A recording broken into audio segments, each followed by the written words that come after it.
औद्योगिक सुरक्षा कानून किसी भी उद्योग या फैक्ट्री में सुरक्षा मानकों को लागू करने के लिए बनाए जाते हैं।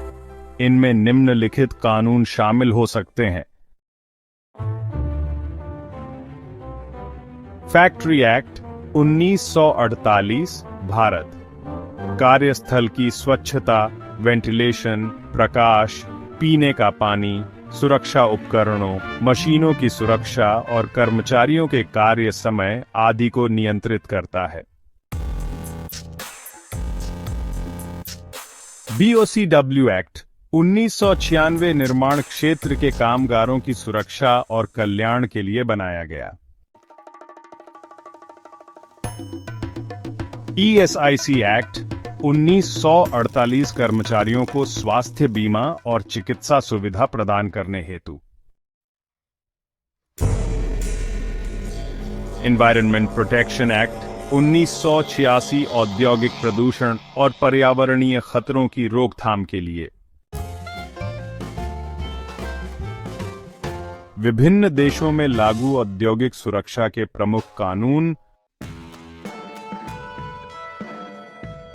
अमेरिका यानी USA occupational safety and health act 1970 कार्यस्थल पर सुरक्षा मानकों का पालन सुनिश्चित करता है। NIOSH यानी राष्ट्रीय व्यावसायिक सुरक्षा और स्वास्थ्य संस्थान एक अनुसंधान संस्था है जो सुरक्षा और स्वास्थ्य से जुड़े दिशा निर्देश प्रदान करती है। यूरोपीय संघ, जिसे हम EU के नाम से जानते हैं, विभिन्न डायरेक्टिव्स के माध्यम से मशीनरी सुरक्षा, रसायनों के उपयोग और कार्यस्थल की समग्र सुरक्षा को नियंत्रित करता है, जैसे मशीनरी डायरेक्टिव और केमिकल एजेंट्स डायरेक्टिव। ये कुछ प्रमुख उदाहरण हैं। जापान, कनाडा और ऑस्ट्रेलिया जैसे देशों में भी सुरक्षा से जुड़े सख्त कानून और प्रवर्तन एजेंसियां मौजूद हैं। ये कानून और एजेंसियां कार्यस्थल पर सुरक्षा सुनिश्चित करने के लिए अहम भूमिका निभाती हैं।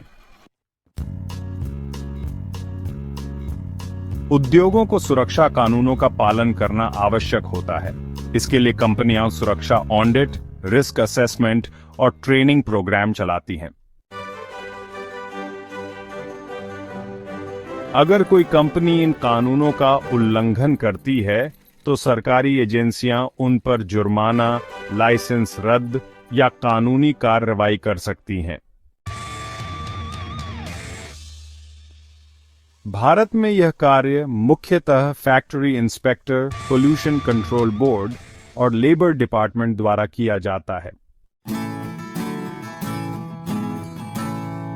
मिथाइल आइसोसाइनेट गैस रिसाव के कारण हजारों लोग मारे गए। इस घटना ने औद्योगिक सुरक्षा कानूनों को लेकर जागरूकता और सुधार की नींव रखी।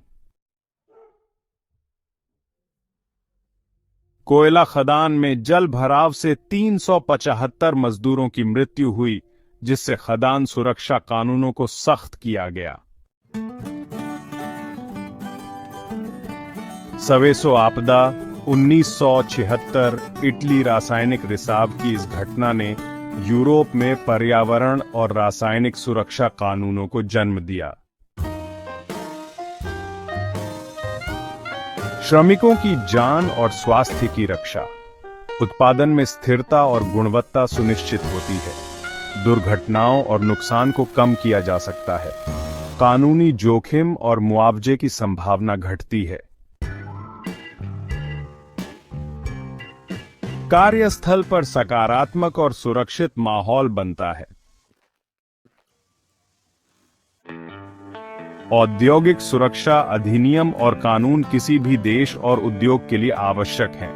ये न केवल श्रमिकों की सुरक्षा सुनिश्चित करते हैं, बल्कि संगठनों की दीर्घकालिक स्थिरता और उत्पादकता को भी बढ़ाते हैं।